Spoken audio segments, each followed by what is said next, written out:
Okay, magandang hapon po sa inyong lahat. Ito po si Dr. Jeff Ho. Nandito po tayo sa clinic at ituloy po natin yung ating live consultation. Nasa harap ko po isang pasyente. Nagmamadali. Alas 2 daw yung trabaho niya. 1:45 na. Medyo pabilisan po tayo magsalita. Ha? Sorry ha. So anyway, ilang taon na po kayo? 26 po. Okay, 20. Single, married? Single po. Feud. Joke lang. Wala pa po kayong anak? Wala pa po. Baka nakita mo lang ako bigla kang single ha. Joke lang. Anyway, 26 ha. Okay, hindi naman po kayo buntis, no? Hindi naman po.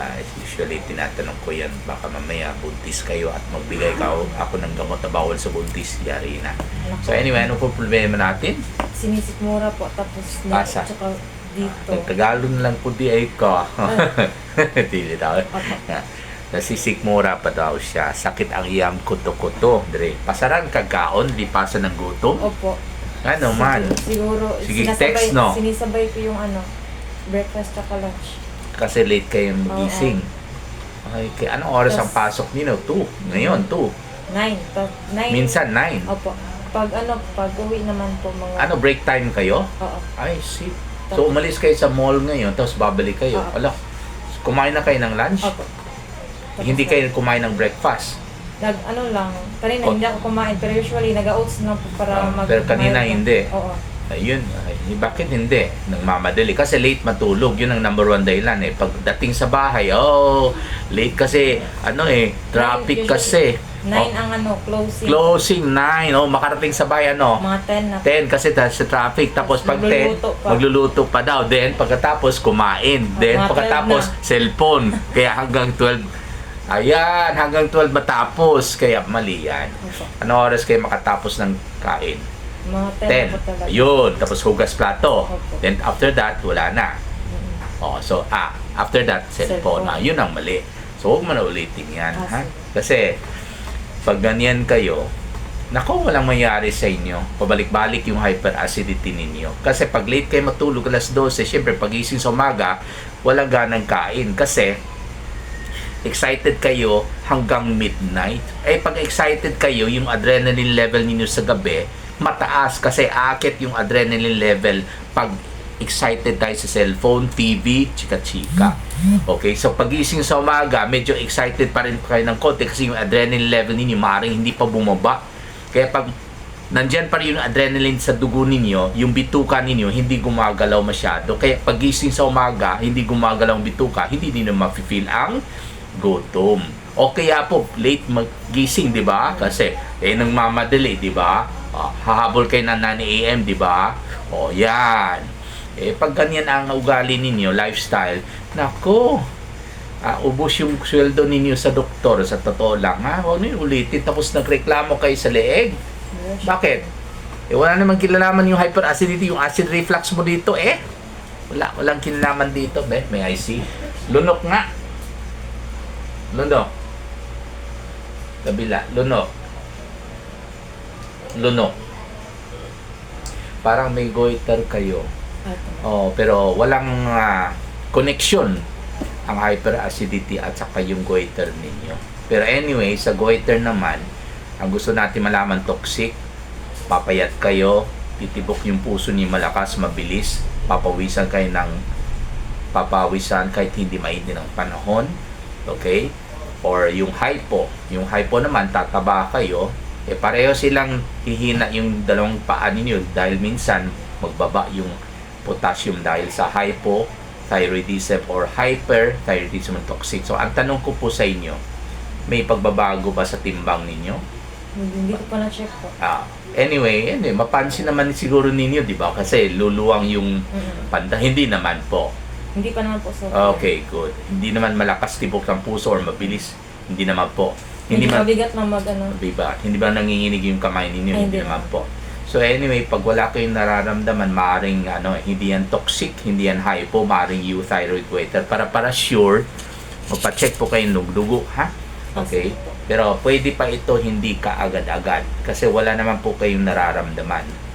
Pero para malaman natin kung talagang hindi yan toxic, hindi yan hypo, at euthyroid goiter lamang yan, magpa-check kayo ng dugo. Free T4 at saka TSH. Wala itong fasting, ha? Usually magpunta kayo sa laboratory mga 8 a.m. kain muna kayo, magpakuha kayo ng dugo. Tapos pag may resulta, balik kayo dito. Pero wag muna kayo magmamadali nito kasi medyo may kamahalan kasi 800 isa, so 1,006 ang dalawa. So, importante ngayon, gamutin natin yung reklamo po ninyo dahil po sa katigasan ng ulo ninyo. Sige pa. Wait pa mo tulog. Ha? Ayaw na. Sinong kasama ninyo sa boarding house? Ako lang po. Boarding house? Boarding house kayo? Opo. Taga saan pala kayo? Boulevard. Ay, Boulevard. Bakit sa boarding house? Hindi. Sa bahay siguro ninyo yan. Hindi. Ay, nagbo-board sa Boulevard. So, saan ang probinsya ninyo? Sa Makilala. So, nagpapadala rin po kayo ng pera Opo. doon. See? Di mabawasan. Ha? Huwag naman ganun. Ha? Okay? Of course, gusto natin medyo mag-enjoy ng konti. Siyempre, konting kasiyahan minsan. Pero ang problema, mas Maging mas masaya yung doktor kung ganun. Kasi, magkakasakit. Sinong kumita? Lalo ang doktor.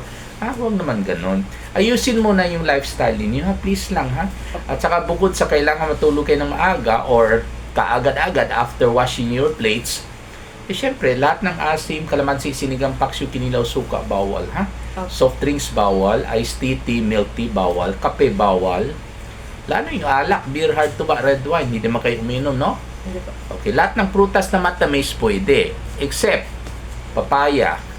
Okay, lalo yung pinakamalalim portion ng papaya na may papain, pwede makakasira ng sikmura yan, no?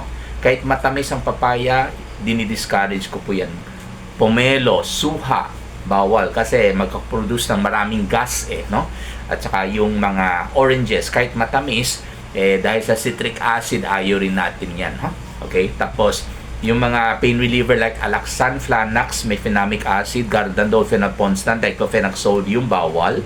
Advil or Ibuprofen, at saka Skelan or Naproxen, bawal. Okay, ang daming pasyente akala nila kasi yun yung advertise sa television, yung mga pain reliever, agay!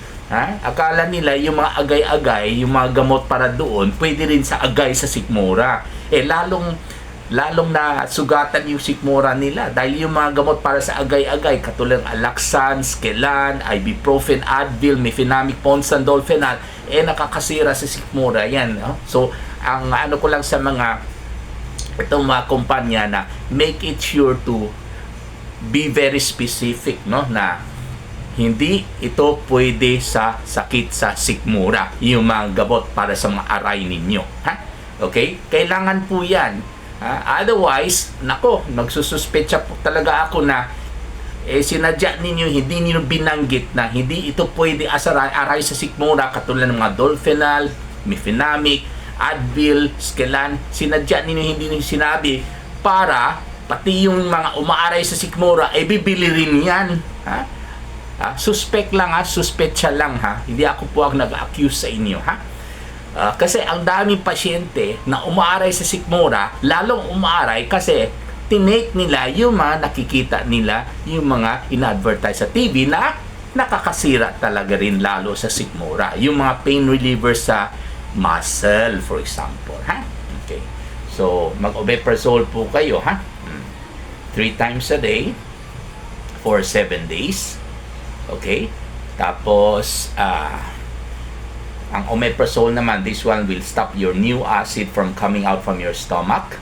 Kasi sa ngayon po, marami ng acid na pupundo sa sikmura mo. Kailangan itigil muna natin yung paglabas ng bagong acid. Kasi tuwing kumakain kayo, lumalabas yung acid. So, kailangan i-control muna natin. At saka kahit wala kayong ginagawa, pag nagsa-cellphone na naman kayo, lalabas na naman yung acid. Kasi any activity that will excite you, talagang nagpapalabas ng bagong acid. And you cannot afford that kasi marami na pong acid sa sikmura ninyo. So, ang pangalawang gamot, yung aluminum magnesium hydroxide, ito yung magpapawala. Dahil in-neutralize ninyo yung old acid, yung sobrang acid sa sikmura ninyo, in-neutralize ng aluminum magnesium hydroxide. Ha?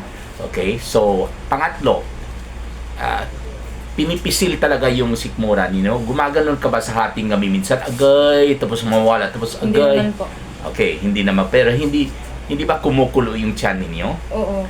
Pag kumukulo, pwede kayo mag-diaclofenac kasi medyo nag-hyperactive siya. So, medyo ipakalma natin ng konti. Ha? Okay, kasi ang next sa kulo is yung pinipiga. Abangan ninyo yan. So, kailangan ipigil na natin yung yung kumukulo para hindi papunta siya sa pagpiga. Okay? So, mag-dicyclobrin po kayo 3 times a day, ha? Okay? Maraming salamat po.